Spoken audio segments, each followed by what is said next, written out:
Hola, buenas tardes. Bueno, espero que estar transmitiendo. Bueno, ahora voy a ver si lo puedo chequear. Y bueno, los que se vayan sumando, muchas gracias.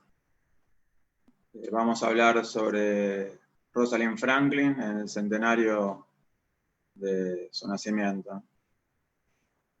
Y bueno, enseguida comenzamos.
Bueno, buenas tardes a todos. Ahora en unos minutitos comenzamos. Estoy chequeando que todo vaya bien y enseguida arrancamos.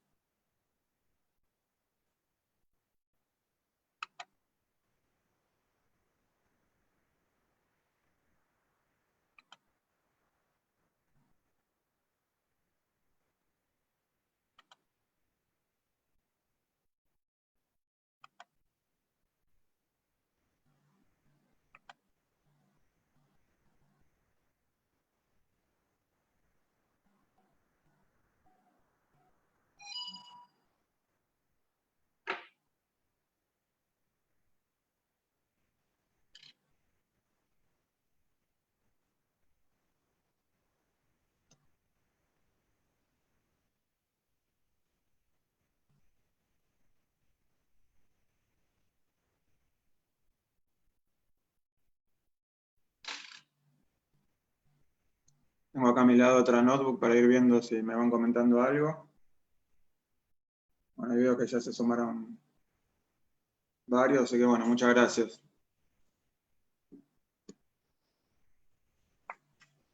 Ahora en un par de minutos comenzamos.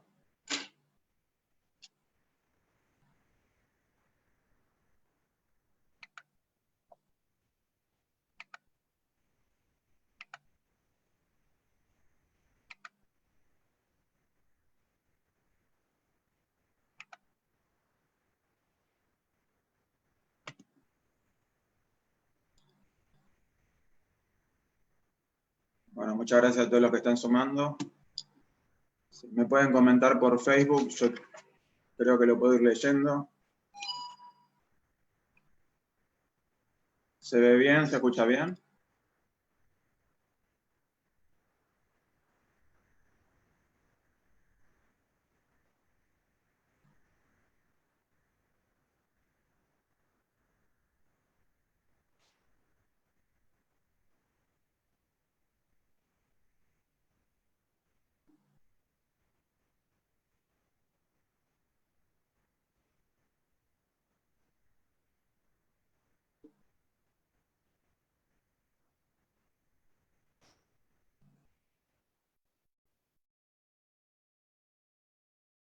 Bueno, buenísimo, gracias a los que están comentando.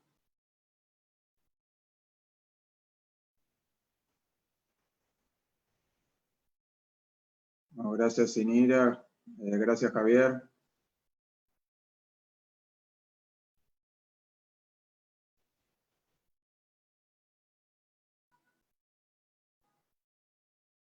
Ahí está Steffi, gracias.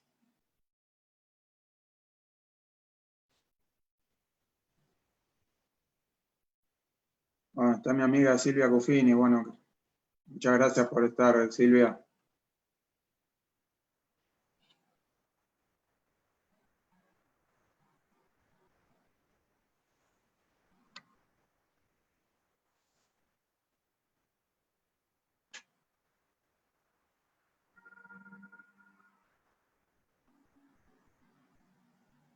Bueno, muchas gracias a todos los que están sumando. Me pareció que alguien preguntaba por crecimiento de cristales. Acá en este Facebook del Concurso Nacional de Crecimiento de Cristales hay un montón de material. En particular, hay varios de los talleres que estuvimos dictando están grabados y hay un material nuevo que preparó nuestra colega Valeria Fuertes, que está muy bueno, que lo acabamos de subir ayer. Así que bueno, el que esté interesado en esta parte de crecimiento de cristales, que ahora no vamos a hablar, ahí tienen mucho material. La idea de lo que vamos a hacer ahora es un pequeño homenaje a Rosalind Franklin, nada más para que no se nos pase esta fecha tan importante, ¿no? Del centenario del nacimiento de una gran cristalógrafa que tenemos que recordar y valorar mucho más su trabajo, ¿no? Yo voy a tratar de contar un poquito para los que no son del campo de la cristalografía, un poquito sobre el mundo de la cristalografía, para qué sirve todo esto, y bueno, y dar una idea de lo que se hace en el campo, a la vez que vamos recordando los aportes de Rosalind. Y bueno, los que son cristalógrafos seguro saben mucho de estos temas, saben mucho más que yo posiblemente, así que bueno, es más una charla de divulgación y un pequeño y humilde homenaje que le queremos brindar a Rosalind Franklin en este día tan especial. Así que bueno, en unos minutos más comenzamos. No va a ser muy largo, es más bien para charlar un poquito de esta gran cristalógrafa y bueno, recordar un poco sus aportes, pero no pretendemos hacer algo súper extenso. Y bueno, y ahí yo consulté a otros colegas a ver si los que más saben de este tema y de su vida se animaban a hacer una charla. Como no logré convencer a nadie, me mandé yo mismo, pero seguramente que si lo preparamos con más tiempo vamos a conseguir que otros cristalógrafos más expertos en estos temas se animen a contar la historia, ¿no? Contar la historia de Rosalind Franklin. Así, bueno, en unos minutitos comenzamos.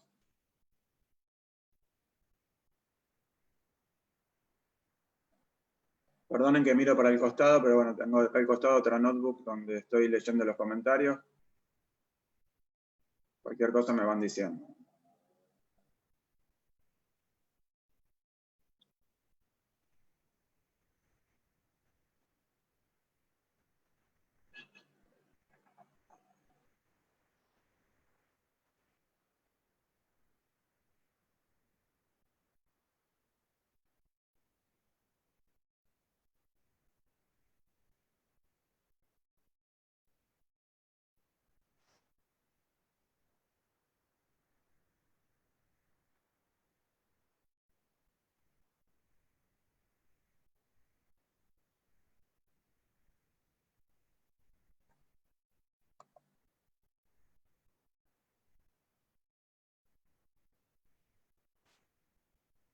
Bueno, vamos a ir comenzando.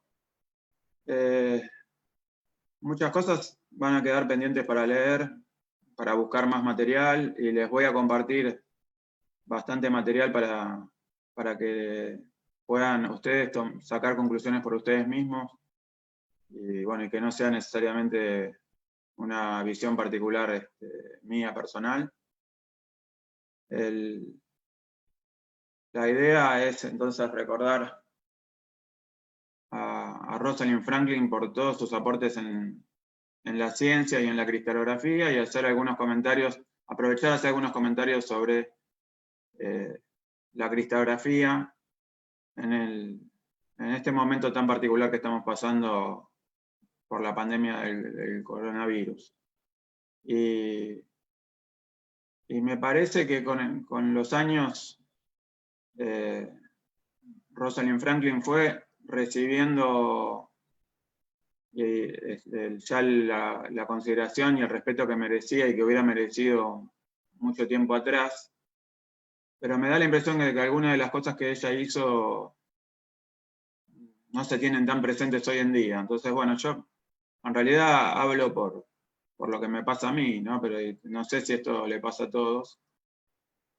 Tal vez no es muy frecuente encontrar cuando nos enseñan estos temas que nos enseñan mucho de historia, entonces, bueno, hay veces que a lo mejor hemos perdido algunos temas de historia importantes. Pero vamos a ir viendo a ver qué les parece a ustedes. Pero yo creo que hoy en día está bastante claro lo importante que fue Rosalind Franklin en algunos de los temas, por ejemplo, en la resolución de la estructura del ADN, y me parece que otras cosas que hizo se olvidaron.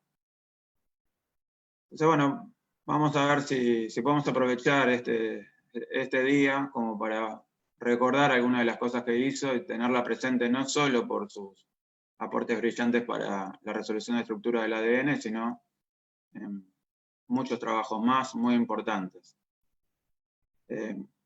Una cosa notable es que, bueno, tiene muchos artículos, muchos en la revista Nature. Así, yo les recomiendo que busquen esos artículos, los lean y tengan una idea leyendo ustedes por ustedes mismos sus trabajos. También es interesante escuchar lo que han dicho otros colegas. En particular, yo les recomiendo que lean o que vean videos, reportajes que le han hecho a Aaron Klug, premio Nobel de 1982, premio Nobel de Química 1982, que trabajó con Rosalind Franklin. Cuando él era joven, trabajó con Rosalind Franklin y ahí se inició en un tema importante que vamos a hablar sobre cristalografía de macromoléculas y en particular el caso de los virus. Y me parece interesante leer todo lo importante que él dice que fue para él, para su carrera, y artículos que él escribió también en relación a todo lo que ella hizo en relación al ADN también. Hoy en día creo que esa parte está bien establecida y hay otras cosas que tal vez se estén olvidando, entonces bueno, vamos a ver si podemos resaltar algunas cosas de su vida. Ella nació en Londres, entonces un día como hoy, pero hace 100 años, 25 de julio de 1920. Me llamó la atención esta frase, no sé qué opinan ustedes. Dice que la ciencia y la vida cotidiana no pueden ni deben separarse.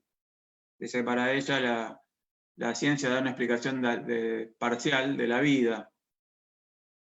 O sea, da a entender que las dos cosas, la ciencia y la vida, se basan en algo similar, en hechos, en experiencias y en experimentos.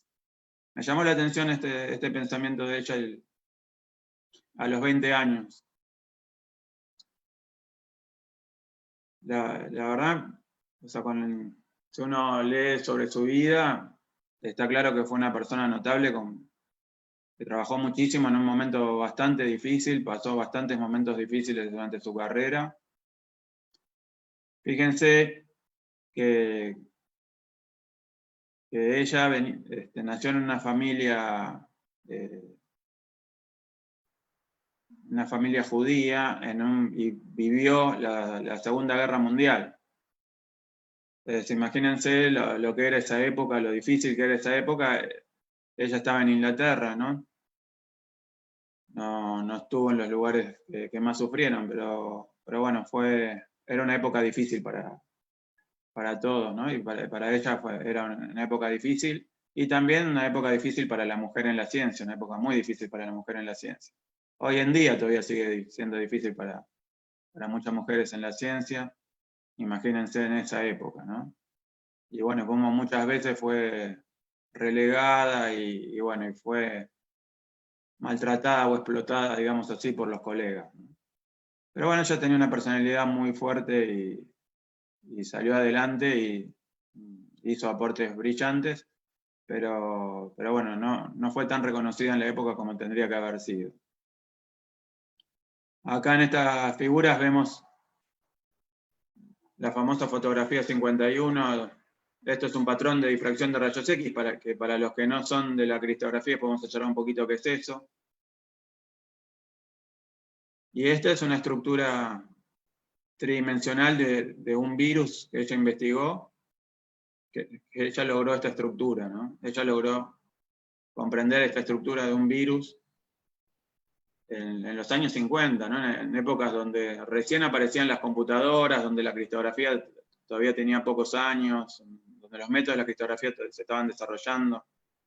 Ella logró resolver por primera vez la estructura de un virus, ¿no? Es muy importante el trabajo que ella hizo. Entonces, me gustaría hablar un poquito de esto también. Si bien, por supuesto, nos vamos a centrar bastante en la historia del ADN, y bueno, y muchas cosas que son importantes recordar, también podemos hablar de otros brillantes aportes que hizo Rosalind Franklin. Como para comentar un poquito entonces de su vida, ella nació en 1920 en Londres, un día como hoy, 25 de julio, hace exactamente 100 años. Y siempre fue una mujer, ya desde joven, brillante, muy exitosa en todo, ¿no? No solo en todo lo que es el estudio, también en el deporte, en todo. Entró en la universidad a los 18 años, ya obtuvo una beca para poder estudiar, y bueno, siendo la Segunda Guerra Mundial, el padre le pidió que donara el dinero a los estudiantes refugiados. Ella estudió Ciencias Naturales, se graduó en 1941, y ahí empieza su carrera de investigación.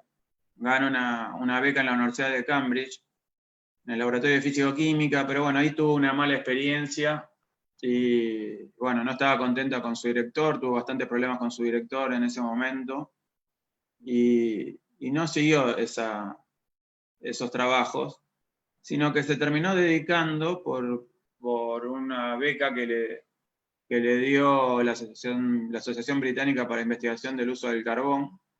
Comenzó a trabajar investigar sobre el carbón.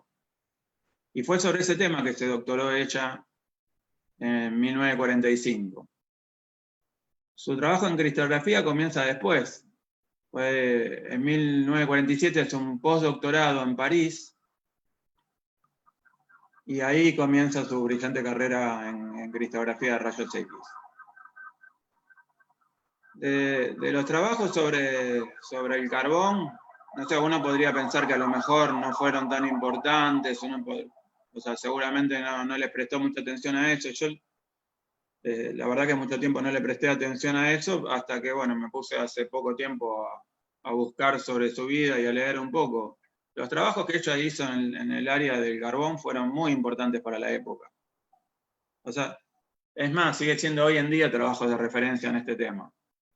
Ella estudió la densidad, la estructura y todo lo que tiene que ver con la porosidad del carbón.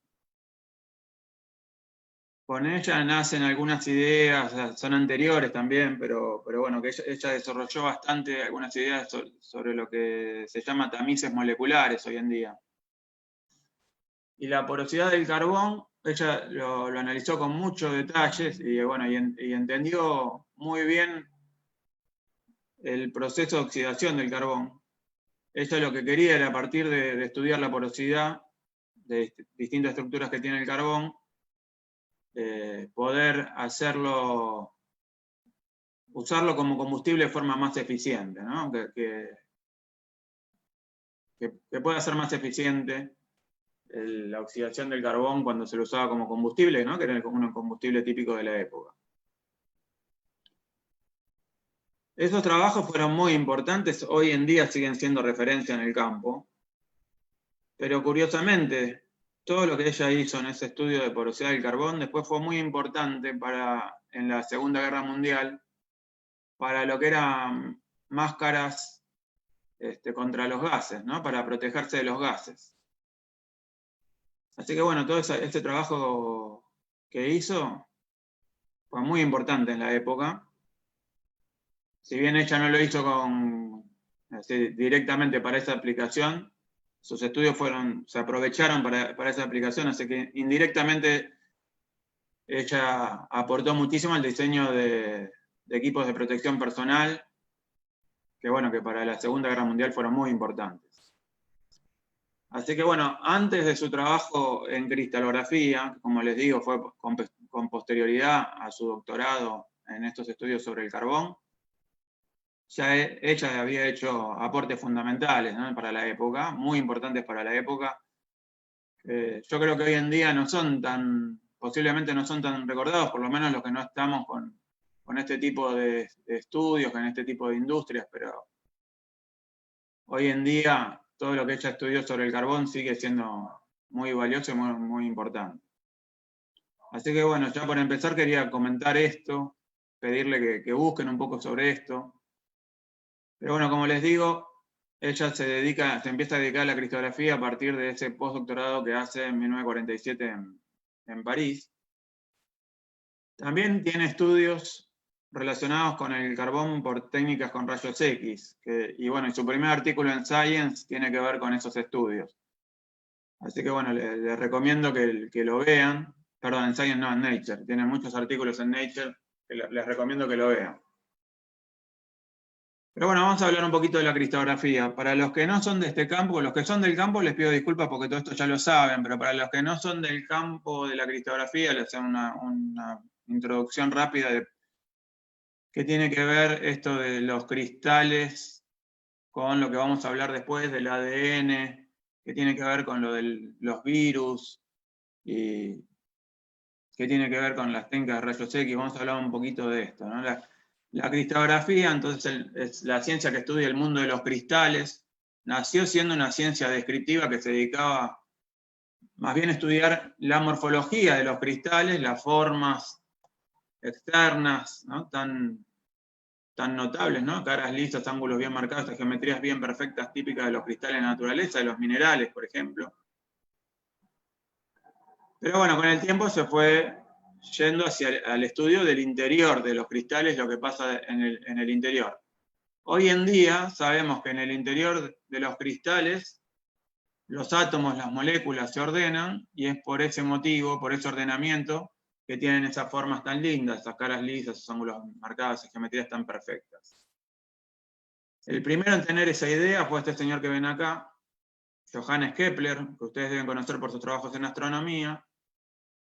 Él estudió en 1611 en Praga los cristales de hielo en la nieve y se dio cuenta que esas formas tan lindas que tienen los cristales de hielo, tienen, no sé si ustedes notaron, seguramente lo habrán visto, tienen asimetrías hexagonales muy lindas los cristales de hielo. A él se le ocurre que estas simetrías tan lindas debe tener que ver con una estructura ordenada de la materia, con algo ordenado en su interior.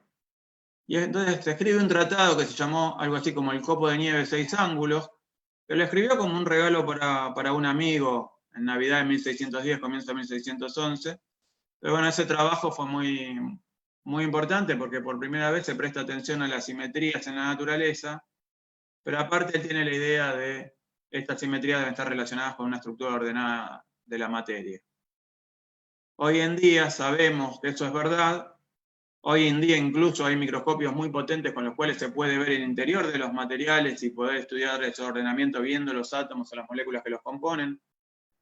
Hay distintas microscopías, por ejemplo las microscopías electrónicas, que hoy en día son fundamentales en el campo de la cristalografía, y bueno, y para muchos estudios en ciencias materiales, y en biología, en medicina y en muchos campos. Pero bueno, esas microscopías son bastante recientes, porque para poder ver cómo se ordenan los átomos en las moléculas por las dimensiones que estamos hablando de dimensiones terriblemente pequeñas, estamos hablando de 10 a la menos 10 metros, ¿no? La mil millonésima, en realidad la 10.000 millonésima parte del metro, una unidad que se llama Armstrong. 1.000 millonésima parte del metro es lo que se llama el nanómetro. El Armstrong es la décima parte de eso, la 10.000 millonésima parte del metro. Y esas distancias tan chicas requieren aumentos altísimos. Estamos hablando de que para poder ver esto con microscopios necesitamos, por lo menos, para poder ver los átomos y el orden de los átomos en las moléculas no materiales, necesitamos aumentos del orden de 1.000.000 de veces. 1.000.000 de por, se dice, ¿no? Estamos hablando de microscopios relativamente recientes que tienen unas pocas décadas. Y no fue así que se pudo verificar que verdaderamente la estructura de la materia es ordenada, no fue así que se pudo demostrar que Johannes Kepler tenía razón y que esta idea de Johannes Kepler, ya en los años 1600, tenía sentido, ¿no? Se tardó unos 300 años en poder demostrar que Johannes Kepler tenía razón, y fue con técnicas con rayos X. La técnica por excelencia de la cristalografía y con la que se puede estudiar el orden de los átomos en las moléculas, en los materiales, se llama difracción de rayos X. Este es un fenómeno de difracción, es un fenómeno de la óptica que se da también con luz visible y que se da cuando uno tiene una estructura ordenada.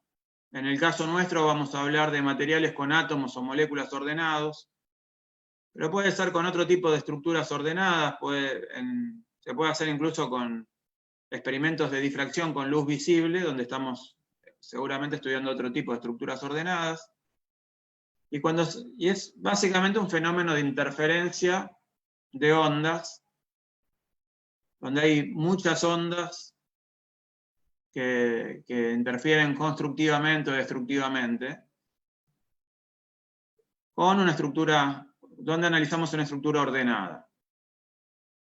Si tenemos algo ordenado, este fenómeno de difracción, se produce este fenómeno de difracción, y si podemos detectar la radiación, vamos a ver lo que se llama un patrón de difracción, que tiene que ver simplemente con puntos. O sea, salen haces en algunas direcciones del espacio nada más, y veríamos un patrón de puntos. Si es con luz visible, lo podríamos ver sin ningún problema.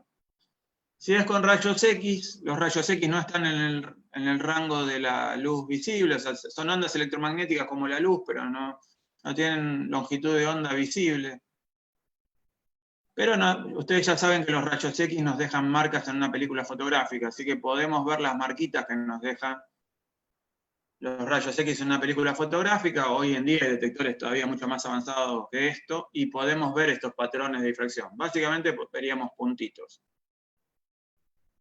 Un patrón de difracción es un patrón de puntos que se generó por interferencias constructivas y destructivas de ondas.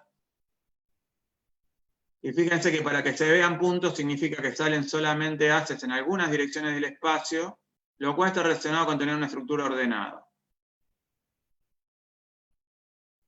Además, para que se vea este fenómeno de difracción, además de tener una estructura ordenada, tiene que pasar que la longitud de onda de la radiación que estamos usando tiene que ser similar a la distancia de ordenamiento que queremos estudiar. Si lo hacemos con luz visible, estaríamos hablando de longitudes de onda del orden de cientos de nanómetros. Con respecto a lo que hablábamos antes, esa unidad que les comentaba se llama Armstrong, que es la distancia típica entre átomos en los materiales, o moléculas en los materiales, estaríamos hablando de 5000 Armstrong. La luz visible es mucho más, tiene una longitud de onda mucho más grande que la distancia típica entre átomos en los materiales. En cambio, los rayos X justo tienen la longitud de onda del orden de distancia entre átomos o moléculas en los materiales, del orden de los Armstrong, esta unidad que ven acá. Esta A con redondelito acá se llama Armstrong, estamos hablando de la 10.000 millonésima parte del metro. 10 a la menos 10 metros, pues tomar un metro y dividirlo en 10.000 millones de partes iguales, esa unidad tan pequeña son los Armstrong. Esa unidad es la unidad típica que nos da la distancia entre átomos o moléculas en los materiales, y también es la unidad de la longitud de onda de los rayos X.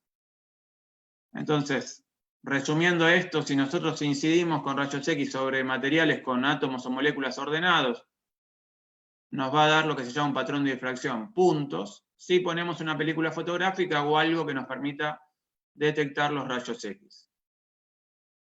Estos patrones de difracción nos permiten analizar cómo es el orden de los átomos en las moléculas en los materiales. La cristalografía hoy en día se dedica a eso, a ver cómo podemos, a partir de estos puntos, a estos patrones de difracción, analizar el orden de átomos o moléculas en los materiales. ¿Para qué hace esto la cristalografía hoy en día? Para poder comprender las propiedades de los materiales. y para poder desarrollar nuevos y mejores materiales. Y cuando hablo de materiales, hablo de todo tipo de material. Hablo de metales, de cerámicos, de medicamentos, de alimentos, de cosméticos, de lo que a ustedes se les ocurra. En particular, también de sistemas biológicos importantes para la medicina, para la salud, que es un poco lo que vamos a hablar ahora con este pequeño homenaje a Rosalind Franklin.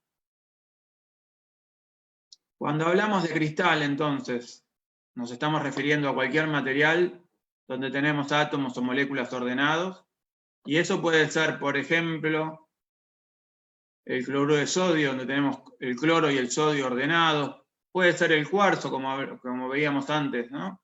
Esas simetrías tan lindas, esas geometrías tan lindas que tiene, donde tenemos ahí silicio y oxígeno ordenados. Pero también podemos tener compuestos orgánicos con moléculas mucho más grandes que se ordenen, y eso también nos daría un cristal. De la misma manera que ustedes saben que tenemos cristales de azúcar, ¿no? O sea, cuando tenemos en casa tenemos cristales de azúcar. Podemos tener cristales de moléculas mucho más grandes que la sal común, que el cloruro de sodio, o que el cuarzo o el diamante, o otras cosas que a ustedes se les pueda ocurrir. Cuando hablamos de cristales, estamos hablando de cualquier material con átomos ordenados, y eso puede ser incluso compuestos orgánicos, ¿no? Así como podemos tener cristales de azúcar, podemos tener muchísimas sustancias.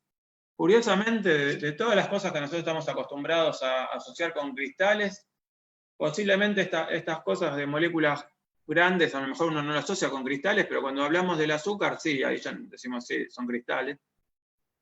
O curiosamente, en la vida diaria tenemos cristales en casi todas las cosas que nos rodean, salvo en los vidrios. Lo que la gente llama copa de cristal justo no es cristal. En las ventanas no tenemos cristales. Cuando vamos a las cristalerías, justo eso no es cristal, porque ahí tenemos, en realidad, átomos desordenados. En el vidrio tenemos silicio y oxígeno desordenado. Eso no es cristal.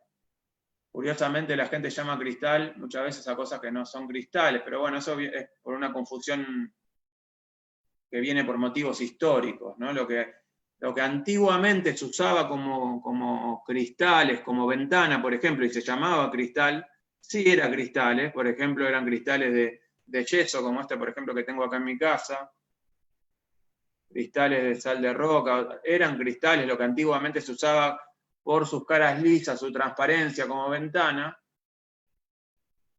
Pero bueno, cuando vinieron los vidrios, reemplazaron a los antiguos cristales y le robaron el nombre cristal, pero justo los vidrios no son cristal. Lo que la gente llama copa de cristal justo no es cristal. Lo que venden hoy en día en las cristalerías no es cristal. Pero bueno, sí son cristales las piedras preciosas, los minerales, sí es cristal el diamante, por ejemplo, y muchas cosas que asociamos a cristal sí es cristal. Y bueno, y acá yo les quiero sumar más cosas, que podemos tener cristales de macromoléculas, cristales incluso de proteínas. Podemos lograr que se ordenen moléculas enormes y también formen cristales. La cristalografía nos permite, analizando los patrones de difracción de rayos X, estos puntitos,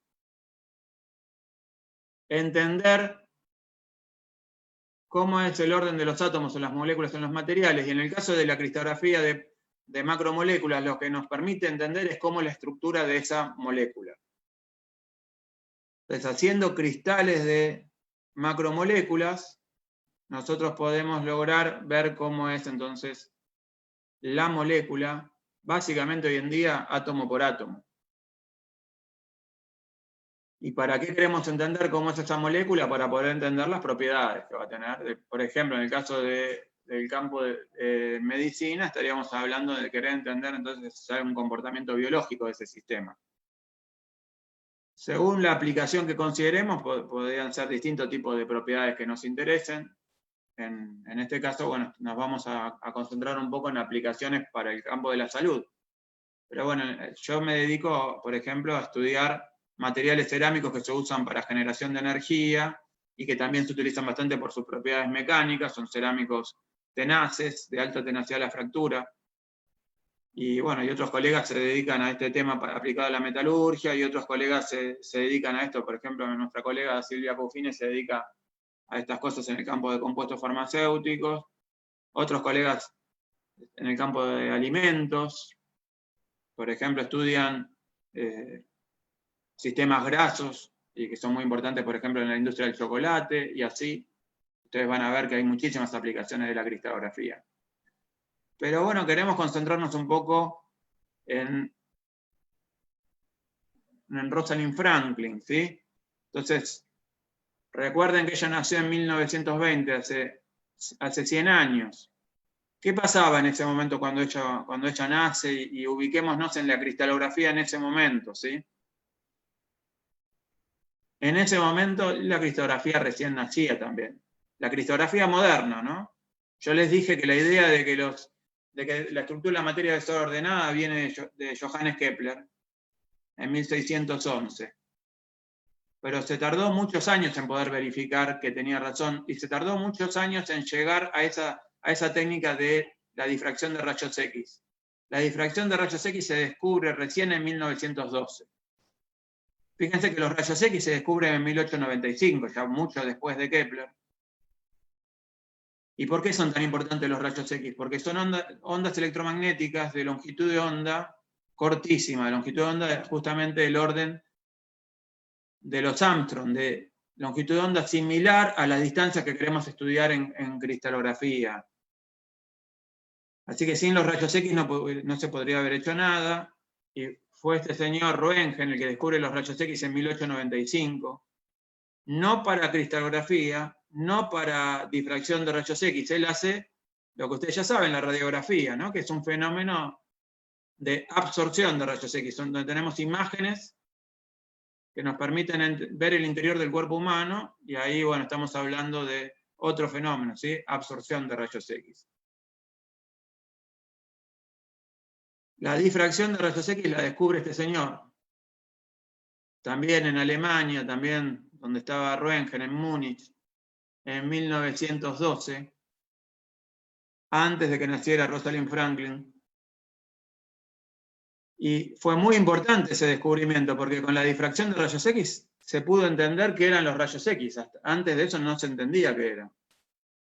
Con el descubrimiento de la difracción de rayos X se pudo entender que los rayos X son ondas electromagnéticas igual que la luz, pero en longitud de onda mucho más corta que la luz visible. Ya se venía pensando en esa posibilidad, se imaginaba la gente que iba a tener longitudes de onda muy, muy corta, pero no se había podido encontrar cómo estudiar eso. Y bueno, el fenómeno de la difracción de rayos X, por un lado, nos permite estudiar el orden de los átomos en las moléculas, en los materiales, y también nos permite entender qué son los rayos X. Fíjense que todo el tema de la radiografía que desarrolló Röntgen, que fue el primer premio Nobel de Física en 1901, primer premio Nobel de Física de la historia, fue este señor que descubrió los rayos X. Sin embargo, no se sabía qué eran los rayos X, le pone el nombre X justamente porque no se sabía qué era. Años después, Max von Laue, con este fenómeno de la difracción de rayos X, que nos permite estudiar estructuras ordenadas, nos permite estudiar átomos, moléculas ordenados, nos permite visitar el interior de los materiales, nos permite también ese fenómeno de la difracción de rayos X entender qué son los rayos X. Él no llegó a lo que hace la cristalografía, que es poder, analizando los puntos del patrón de difracción, con matemáticas bastante complicadas, con lo que se llama transformadas de Fourier, métodos matemáticos bastante complejos, poder determinar cómo están ordenados los átomos o las moléculas en los materiales. No sé si se entiende la idea de lo que estoy diciendo. Él descubre el fenómeno de difracción, él se da cuenta que si la estructura de la materia es ordenada, incidiendo con rayos X, uno va a ver un patrón de difracción, o sea, uno va a ver estos puntos. Pero, ¿cómo es la estructura ordenada que me está dando este patrón de puntos? ¿Cómo hacemos para, a partir de estos puntos, ir para atrás y poder entender cómo es el orden de los átomos en las moléculas en los materiales?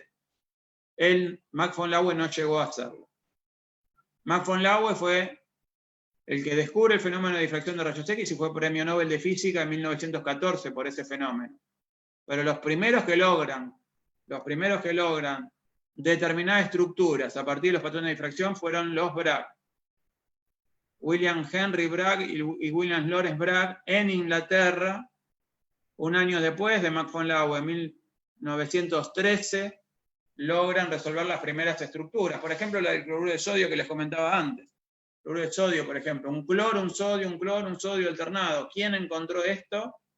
Fueron los Bragg en Inglaterra analizando los patrones de difracción.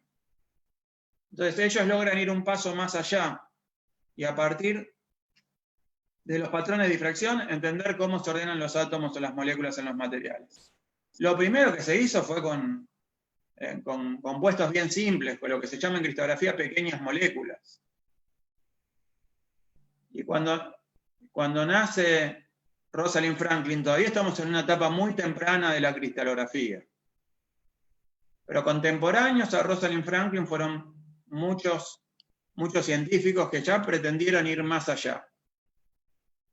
Hay muchísimos temas para hablar sobre qué se hizo con la cristalografía y muchos colegas que en paralelo con Rosalind Franklin fueron haciendo trabajos ya en desafíos mucho más grandes.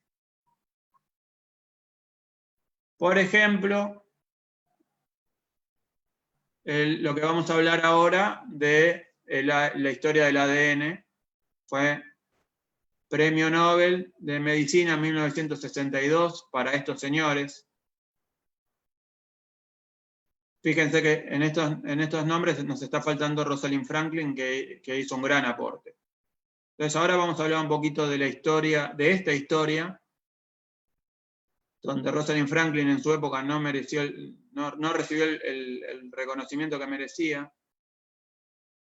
Pero bueno, Watson, Crick, Wilkins, gente que aprovecha los rayos X ya para resolver estructuras de desafíos mucho más interesantes, ¿no? Ya estamos hablando, por ejemplo, del ADN.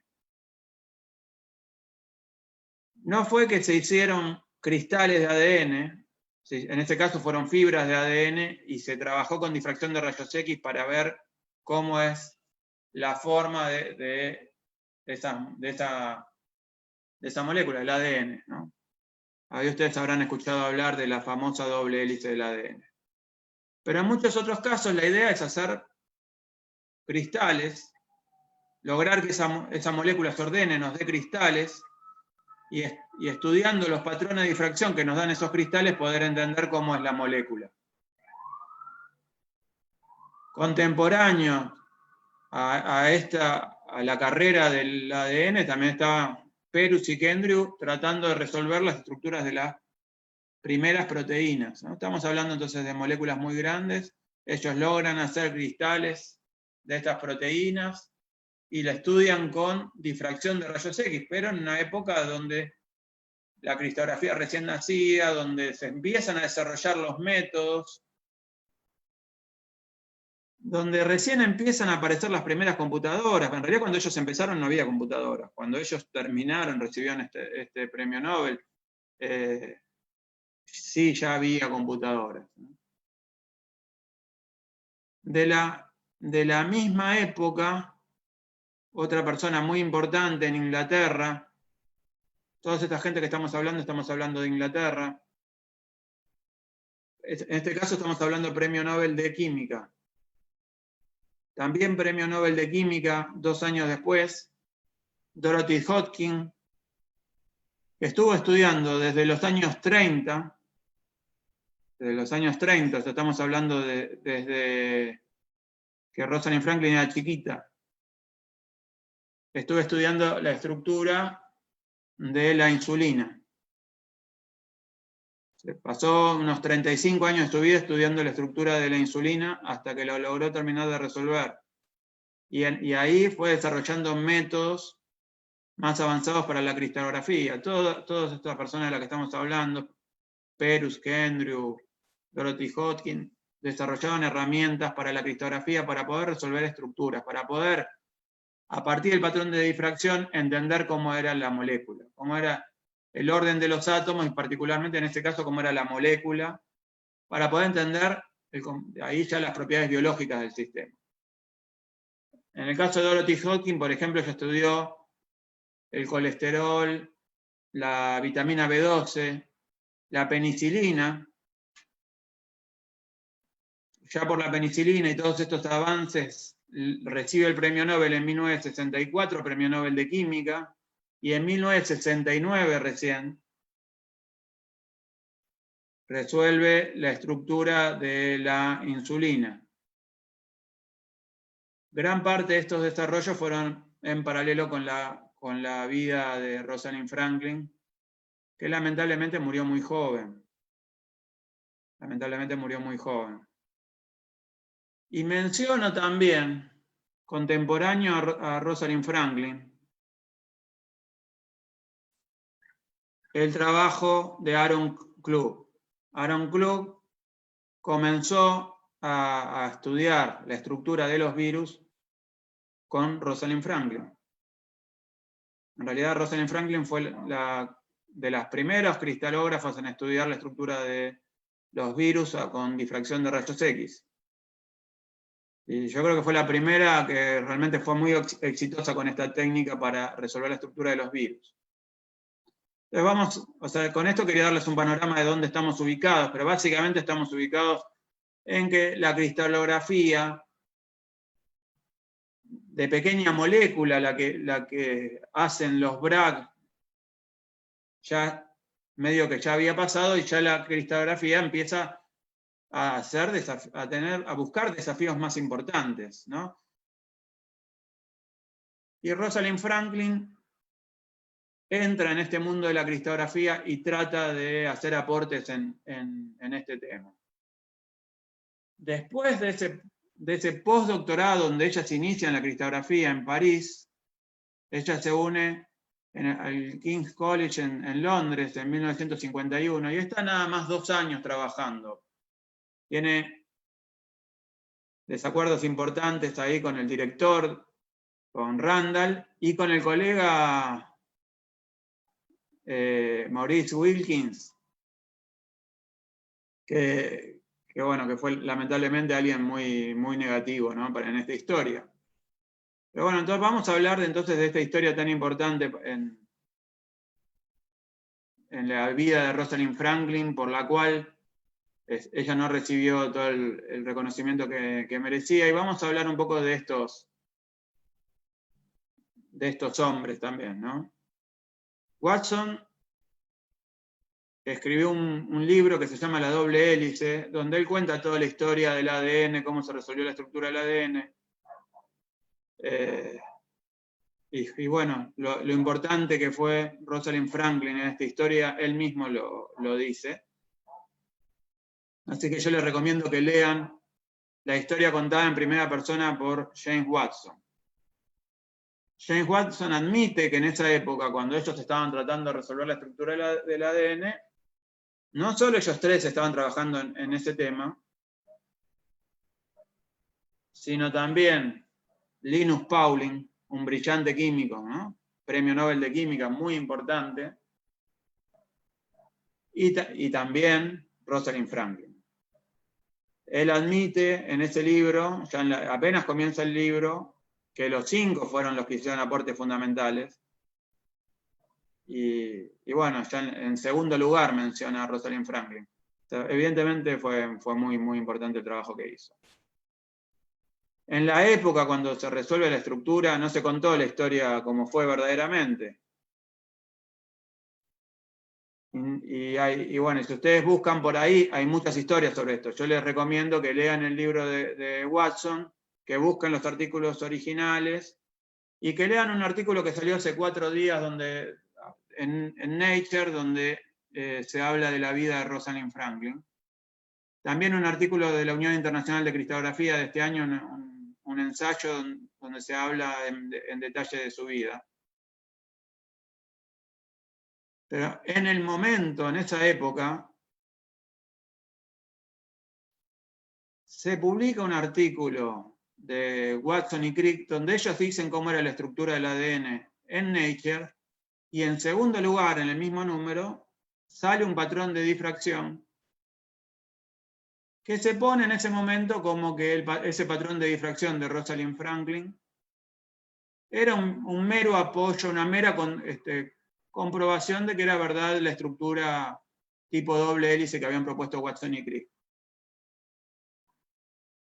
Con el tiempo se supo que la historia fue al revés, que en realidad ellos pudieron llegar a esta estructura de doble hélice del ADN porque vieron el patrón de difracción de rayos X que había logrado Rosalind Franklin.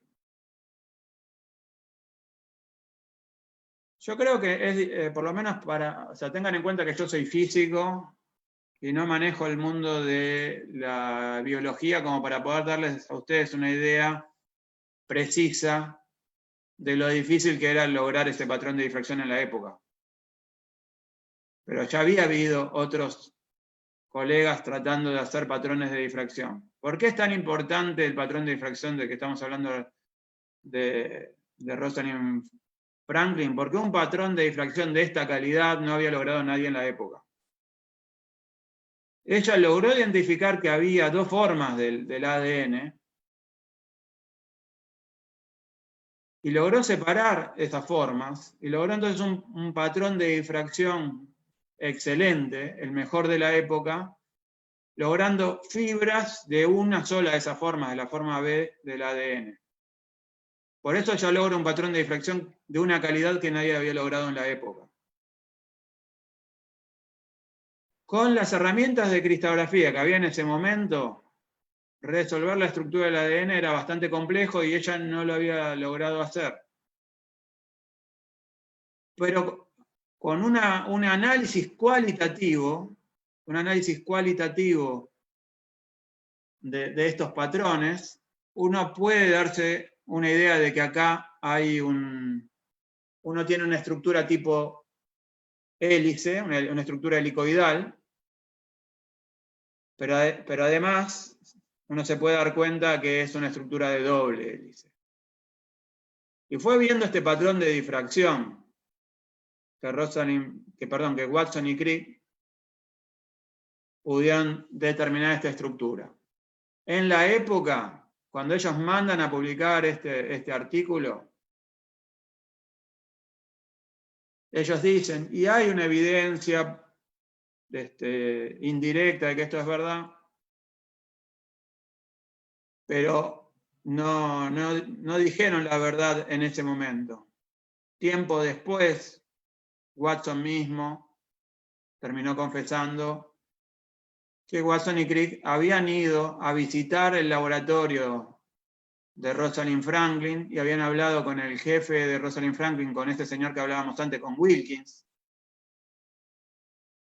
Wilkins había tenido acceso a este patrón de difracción a través de un tesista de doctorado de Rosalind Franklin, un tal Gosling, y sin que lo supiera Rosalind Franklin. Esto está siendo transmitido por Facebook, yo estoy grabando esta charla y voy a tratar de no usar palabras incorrectas, pero para mí no hay otra palabra para decir más educada que el estúpido del jefe de Rosalind Franklin le mostró a Watson y Crick el patrón de difracción que había logrado Rosalind Franklin con su tesista de doctorado, Gosling, y ahí fue que Watson y Crick tuvieron la información crítica para poder resolver la estructura.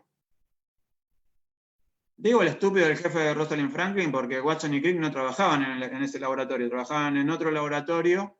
Casualmente trabajaban en un gran laboratorio que había creado William Lawrence Bragg. Bragg hijo, que yo les comenté, fue premio Nobel de Física por resolver las primeras estructuras en 1915. Resolvieron el cloruro de sodio y otras estructuras de cosas bastante simples.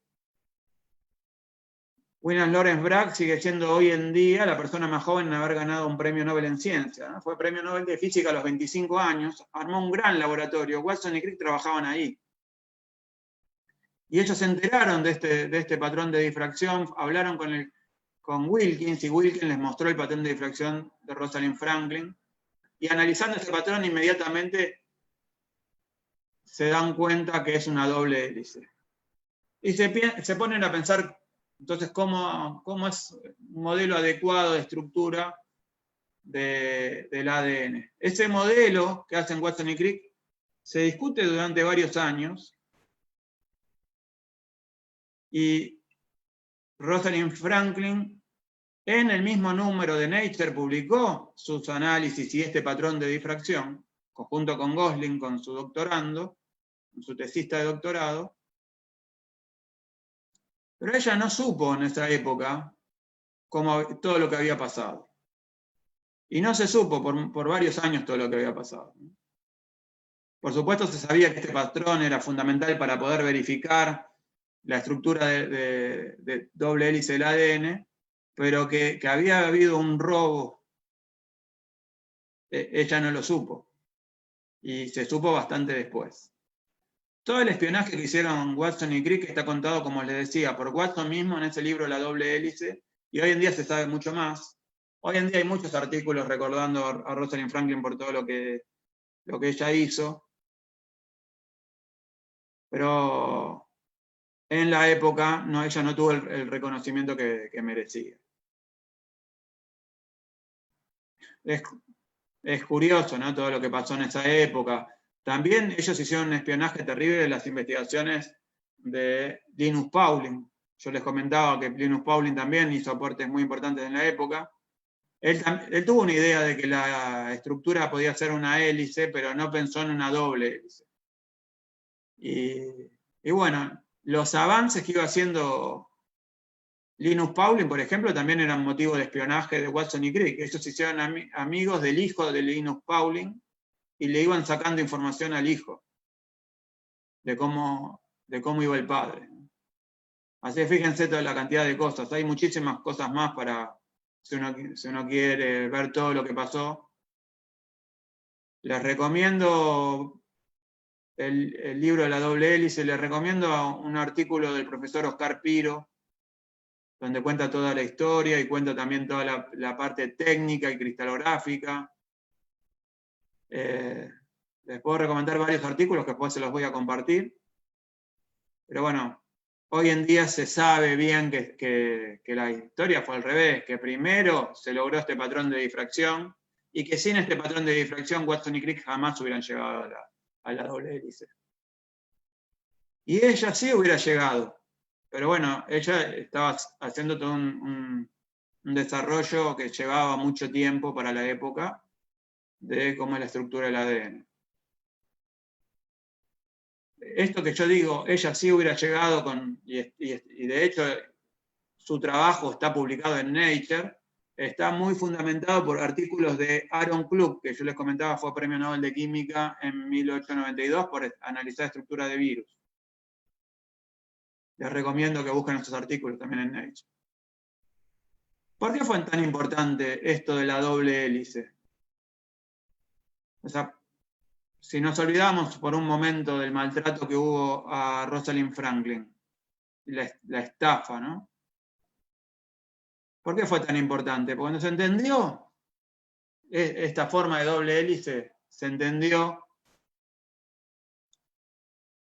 el mecanismo por el cual se transmite la información genética. Se entiende que esta doble hélice se desenrolla, se separa, y cada una de estas hebras es como una plantilla para una síntesis de una nueva cadena de ADN. Entonces se entendió cómo se transmite la información genética. Inmediatamente se entendió el mecanismo de transmisión de la información genética a partir de haber resuelto la estructura con la cristalografía de rayos X, con difracción de rayos X. Desde el punto de vista de la cristalografía, es uno de los hitos más importantes en la historia de la cristalografía, que se haya resuelto la estructura con difracción de rayos X. Desde el punto de vista humano, es una historia horrible por lo que te estaba comentando. Porque fue estafada Rosalind Franklin, se le robó todo su trabajo. Y se hizo pasar como que la estructura de ADN había sido resuelta sin usar el patrón de difracción de ella, cosa que no fue cierto. ¿Por qué ella no? Entonces, si fue tan importante lo que hizo, no ganó el premio Nobel. Yo creo que si la historia era triste, más triste es esto. ¿Por qué no recibe el premio Nobel si es tan importante lo que ella hizo? Seguramente lo hubiera recibido. Seguramente lo hubiera recibido. ¿Quiénes lo recibieron? Watson, Crick y Wilkins, el jefe de Rosalind Franklin, y ella no. Tengan en cuenta que como máximo un premio Nobel puede ser compartido por 3 investigadores. Así que si le daban el premio Nobel a ella, alguno de estos 3 no recibió el premio Nobel.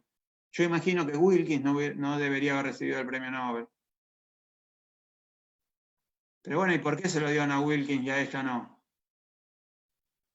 Porque ella ya había fallecido en el momento en que se dio el premio Nobel, y el premio Nobel se da en vida. O sea, hay dos cuestiones. Por un lado, máximo 3 personas. Pero por otro lado, se da en vida únicamente. Y ella ya había fallecido cuando se dio el premio Nobel en 1962.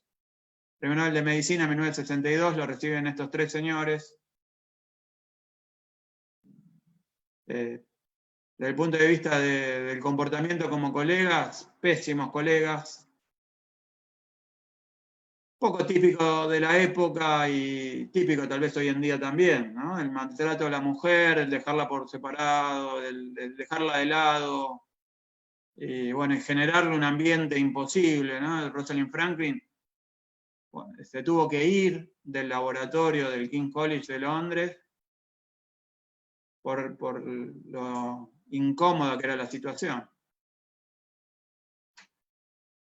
Así que cuando se dio el premio Nobel, ella ya había fallecido. Ella enfermó de cáncer y falleció en 1958.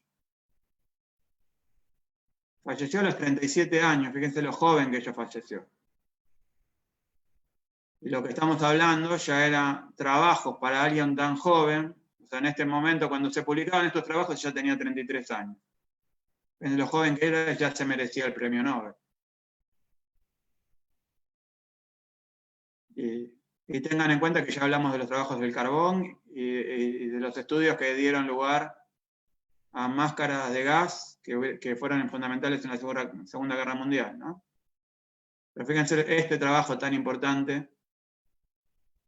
Ella ya con anterioridad a esto ya tiene algunos artículos en Nature muy importantes, con técnicas de rayos X estudiando la estructura del carbón también, pero bueno, ya se pasa a dedicar ya a cristografía de moléculas más grandes, ¿sí?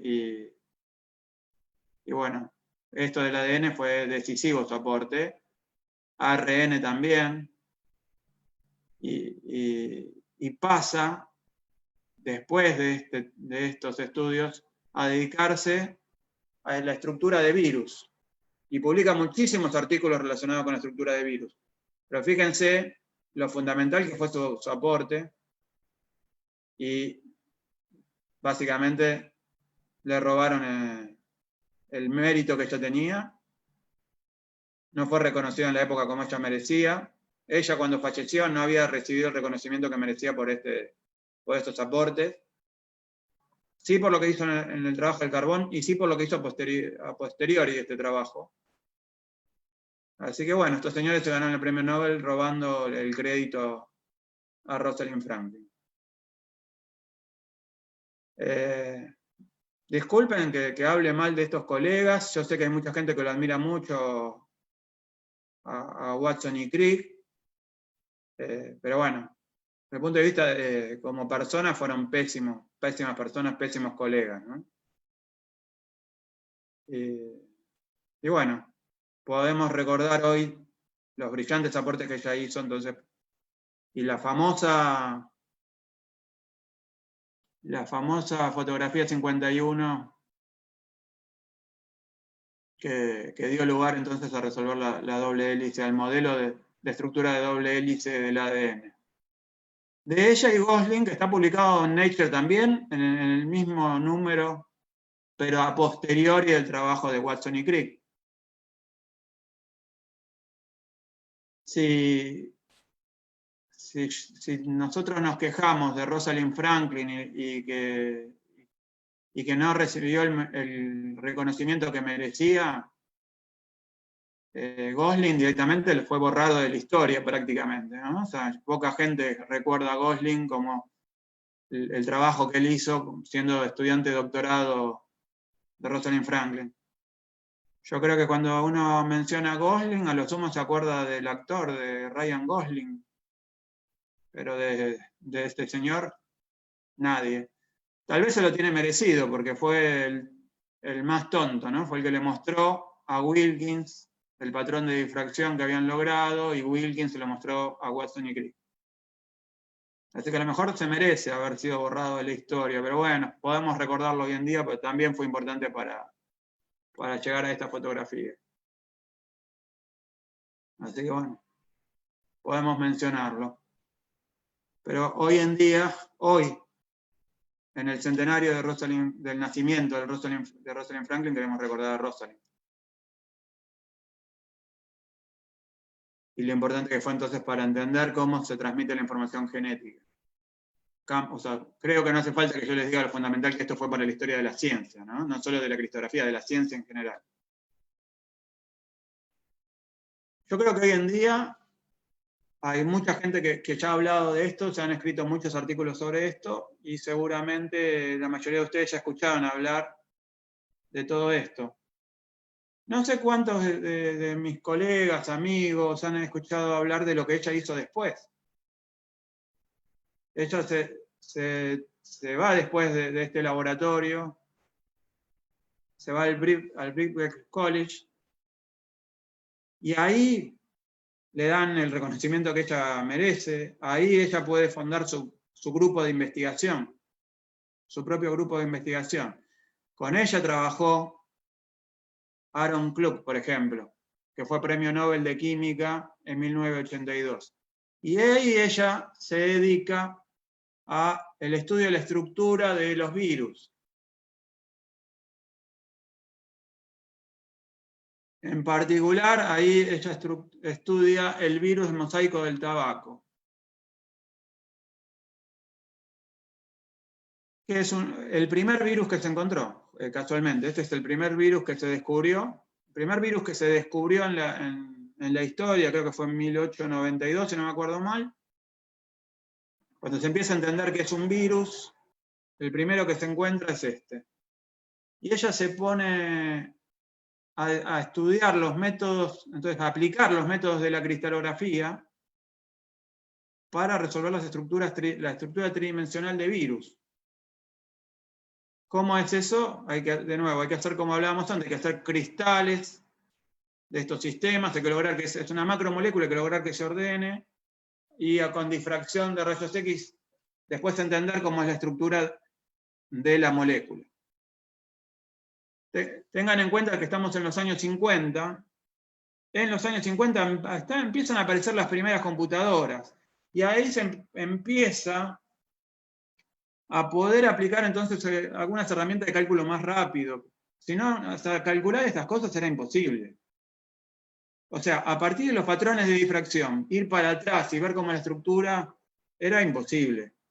Ella logra usar las primeras computadoras y ayudarse entonces a hacer cálculos más rápidos para resolver las estructuras de virus. Hoy en día esto sigue siendo un punto central de la cristalografía. Y hoy en día, esto que ella fue de los trabajos pioneros, se usa, por ejemplo, para tratar de combatir el coronavirus. Pero la primera en hacer eso, o uno de los primeros por lo menos en hacer eso, fue Rosalind Franklin. También en la época estaban Watson y Crick tratando de estudiar la estructura de los virus. Uno podría quedarse con la historia de decir, bueno, Watson y Crick fueron unos desgraciados, seguramente ella se llevaría muy mal. Bueno, en la época ella no se enteró de todo lo que había pasado y ella no se llevaba mal con Watson y Crick, y ella en realidad intercambió bastante correspondencia, bastante información para avanzar en la resolución de los virus. Pero en particular, en el caso, por ejemplo, del virus del mosaico de tabaco,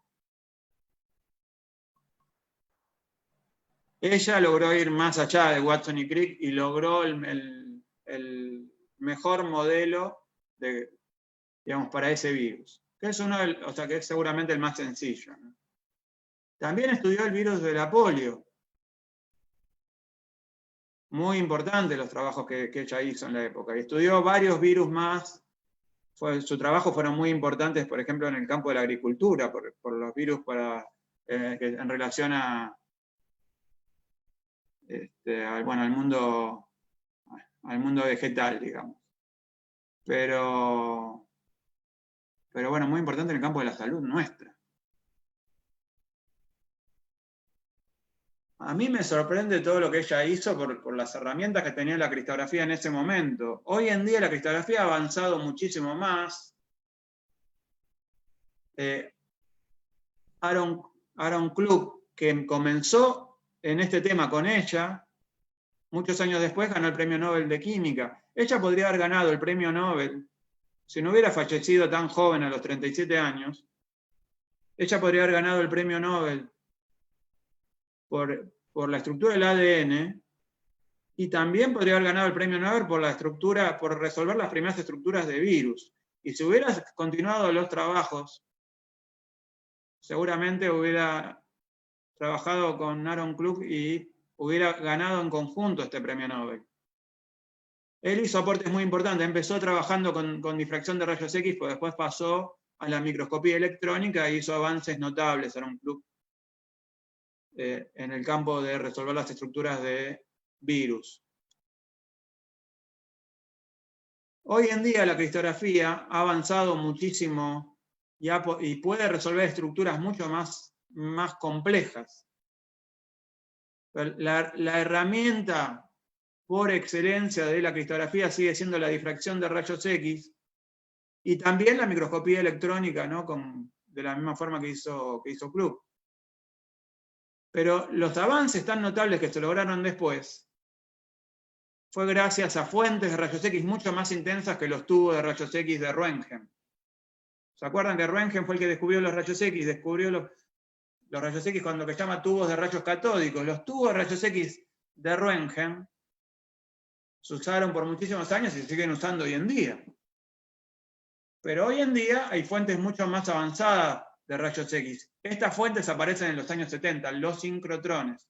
Son aceleradores de electrones, donde los electrones van prácticamente a la velocidad de la luz, y cada vez que se tuerce la trayectoria de los electrones, se genera radiación de todo tipo de longitud de onda, en particular rayos X duros, de los que se usan en cristalografía.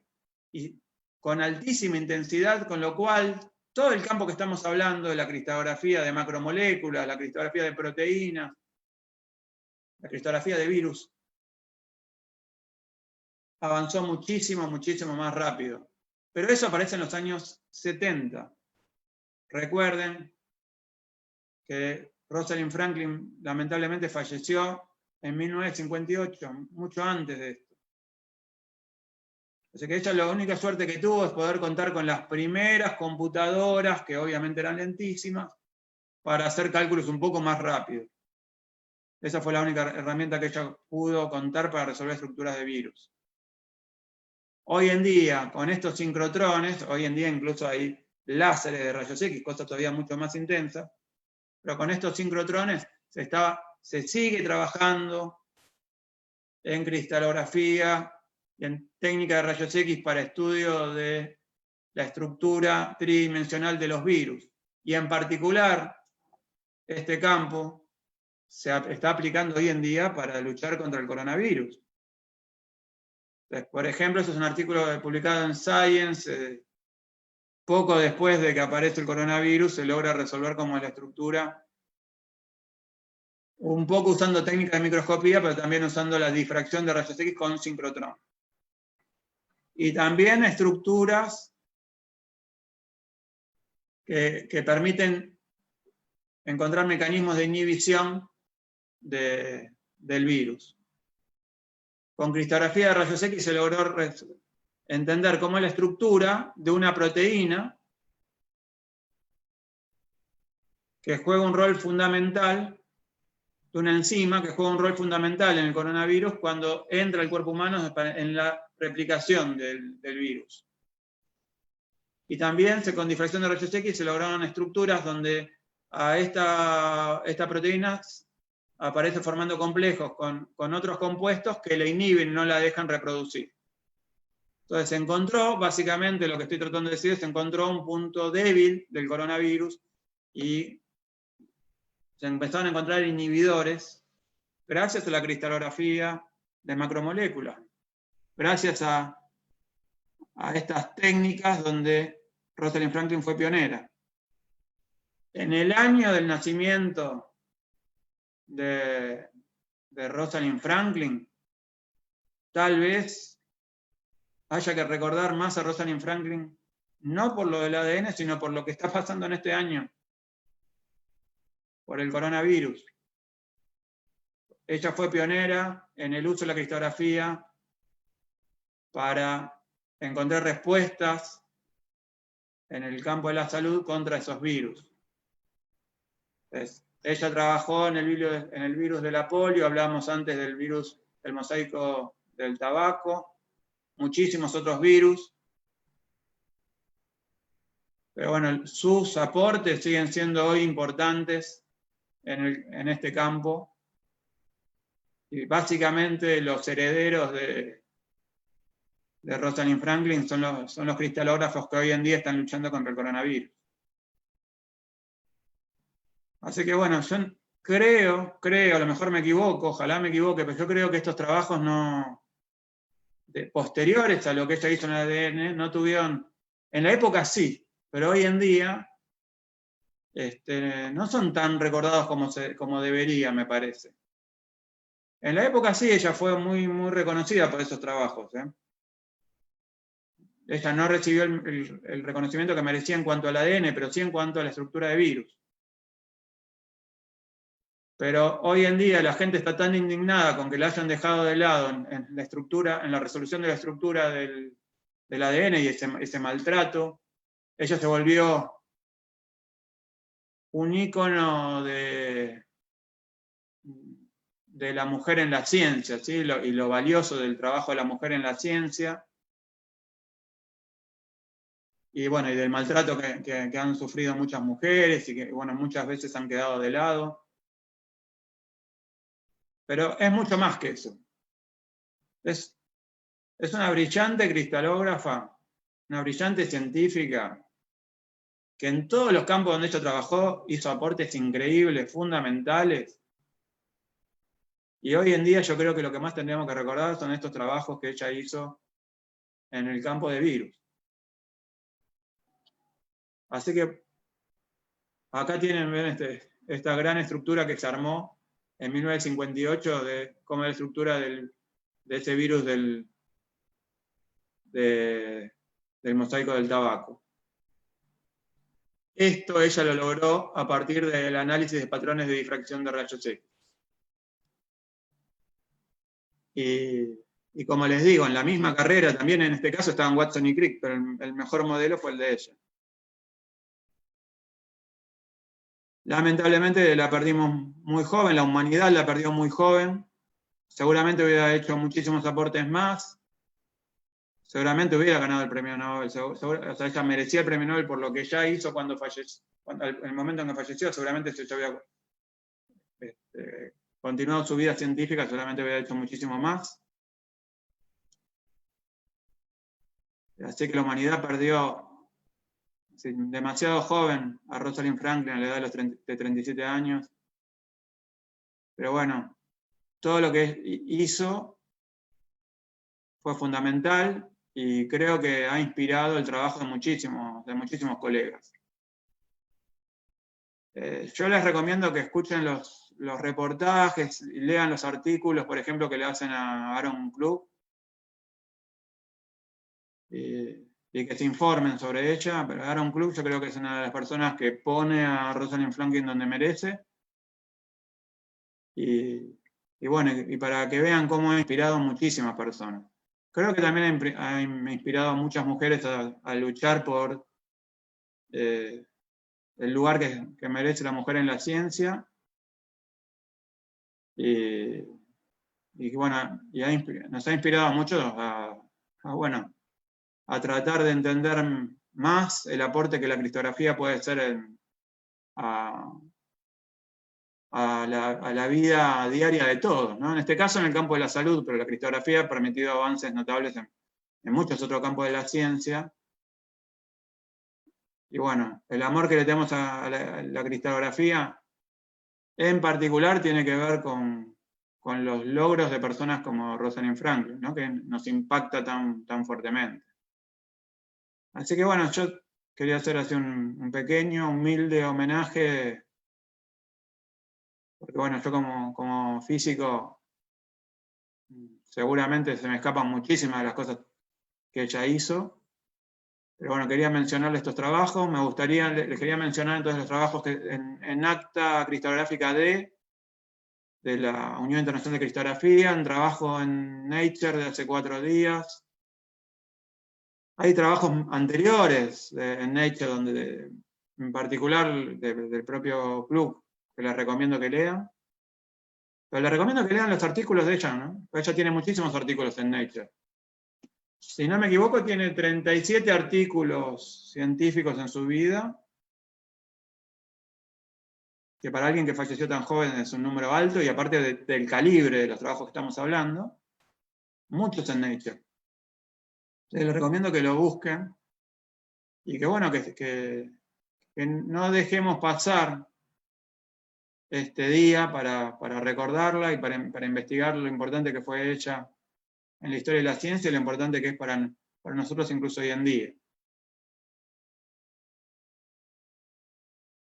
Así que bueno, con esto, bueno, me quería nada más sumar a los festejos que hay en algunos lugares del mundo, tal vez no tantos como me hubiera gustado ver, y bueno, simplemente compartir este recuerdo, ¿no?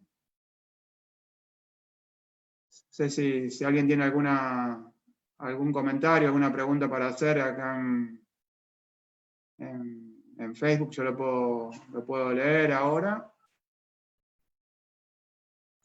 Pues si no, con esto me despido de ustedes, pues ya creo que fue más largo de lo que yo pensaba. Pero bueno, espero que se haya entendido lo importante que fue su trabajo, lo importante que es la cristalografía en la vida diaria, y bueno, que valoremos mucho más todo esto.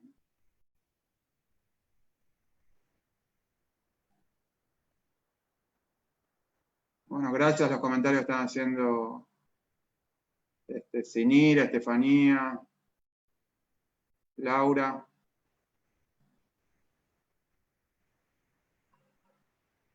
Hernán, Gabriela, bueno, muchas gracias. Y disculpen si fue más largo de lo que hubiera sido razonable, pero bueno, de paso explicamos un poquito qué es la cristalografía, los alcances que tiene, y bueno, y cómo hoy en día incluso los aportes que está haciendo la cristalografía en la lucha contra el coronavirus.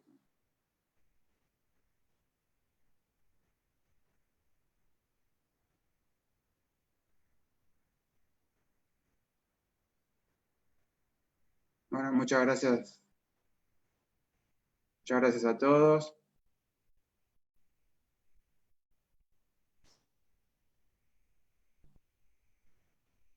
Y bueno, les voy a dejar, bueno, la charla va a quedar acá en el Facebook del Concurso Nacional de Crecimiento de Cristales, pero les voy a dejar también en este Facebook, en el Facebook que tiene mi laboratorio de cristalografía aplicada, y en mi Facebook personal, algunos artículos para que lean. Por supuesto, no míos, no tengo artículos sobre este tema. Pero sí, por ejemplo, del profesor Oscar Piro, que es un brillante cristalógrafo acá de Argentina, en la Universidad Nacional de La Plata y de CONICET. Y bueno, y hay muchos, como comentábamos antes, muchos artículos muy importantes, recientes, que creo que lo ubican en el lugar que corresponde, que es mucho más que a la persona a la cual no se le reconoció el trabajo en la resolución de estructura del ADN, muchísimo más. Yo creo que este año recién se está poniendo un poco más, se está ubicando un poco más la importancia que ella tuvo en la historia de la ciencia.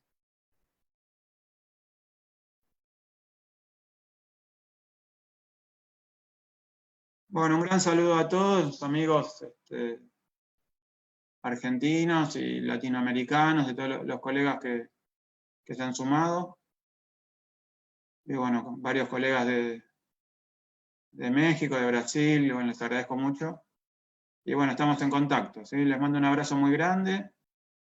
Esperemos que la ciencia termine derrotando el coronavirus y que pronto estemos todos juntos nuevamente, nos podamos encontrar